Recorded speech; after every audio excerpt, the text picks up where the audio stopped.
Hi, Doc Martin for KRAZ TV, and we're at the Zero Channel doing book reviews. 10 Birds That Changed the World. That's right, Stephen Moss. What a sweet book. And all 10 of those birds are on the cover of this book. And I just heard Corvus Corax again. That's the raven, and the raven is here. Nevermore. A bird's on the top of the house. Well, it's a book from Basic Books from New York. Oh, there's Stephen Moss. Stephen Moss is one of Britain's leading nature writers, broadcasters, and environmentalists. Author of over 40 books and guides, he is an award-winning wildlife television producer for the BBC National History Unit. He lives in Somerset. Well, for the whole of human history, we have lived alongside birds. We have hunted and domesticated them for food, venerated them in our mythologies. Religions and rituals exploited them for their natural resources and have been inspired by them for our music, art, and poetry. In 10 Birds That Changed the World, naturalist and author Stephen Moss tell us the gripping story of this long and intimate relationship through key species from all 7 of the world's continents, from Odin's faithful raven companions to Darwin's finches, and from the wild turkey of the Americas to the emperor penguin as potential symbol of the climate crisis. This is a fascinating, eye-opening, and endlessly engaging work of natural history. Well, it certainly is. So, the 10 birds are raven, pigeon, wild turkey, the dodo, Darwin's finches, Guinea cormorant, snowy egret, bald eagle, tree sparrow, and emperor penguin. And, we did a book review called Raven Masters, and that was about a guy named Christopher that was the keeper at the Tower of London, where they took care of ravens. And they think it was a long time ago, but it was really in the 1800s that they really started that tradition of feeding them and keeping them there. So Corvus Corax is right out of and then the pigeon. The pigeon started out they were actually called doves and pigeons together, but anyways, during the Second and First World War, through World War II, they were used as carrier pigeons that were, when they were pinned down and the last hope and had no radios or couldn't get any communications, they let these pigeons go to tell them to stop dropping friendly fire on them or where something was at or that they were lost and something. And there were so many occurrences that a few pigeons were awarded like the Victoria Cross.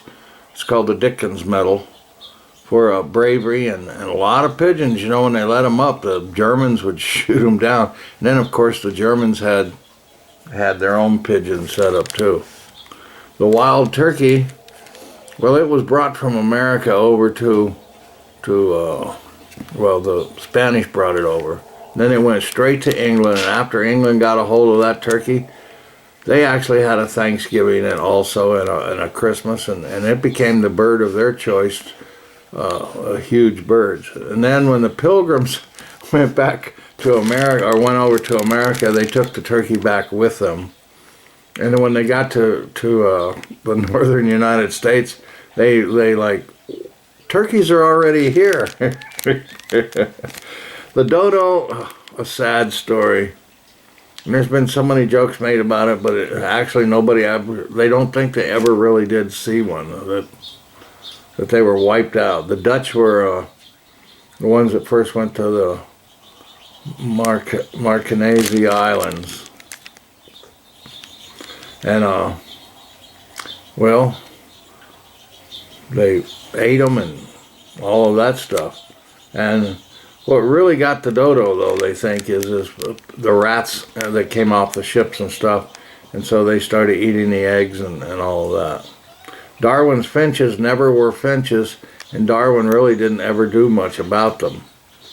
It's just that he did notice a little something, so people picked him up, but other people did take his work, go back to the Galapagos, a husband and wife team, and they spent 40 years in documenting and working out the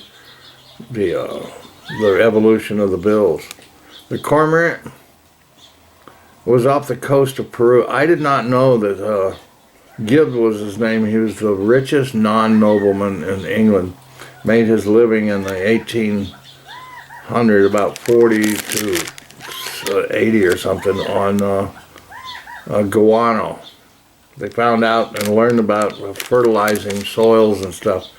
But he'd go to Peru, it was off the coast of Peru, and then he went out to China and got coolie, Chinese labor, and then worked them to death and kidnapped them and brought them over. It wasn't like the railroad people brought him to America. He was a awful guy for that. The snowy egret, well, that was the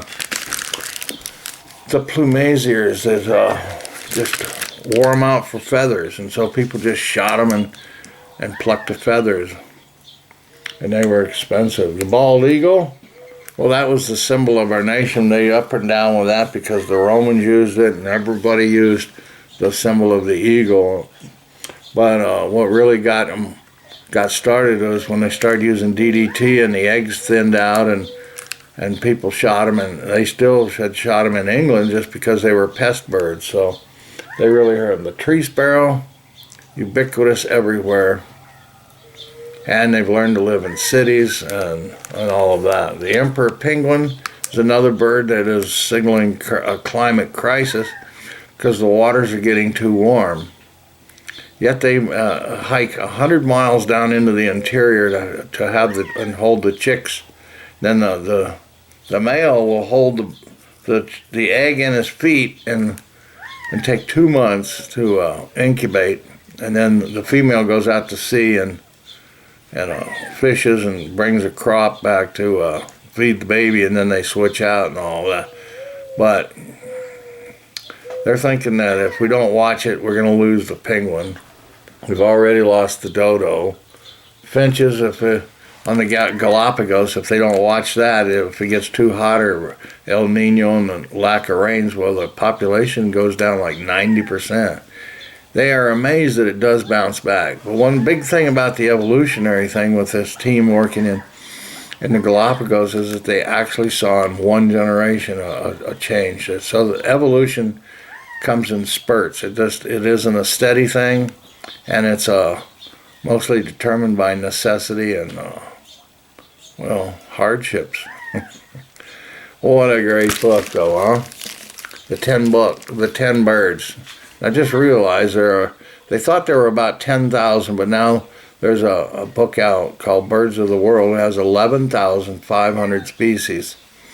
So it's been revised up. Warblers, they found out, are not just two classes. That's the quail.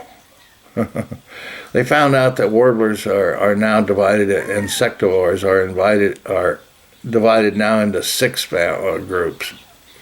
So we keep marching on and take care of the birds, though. I do out here at Avalon Gardens.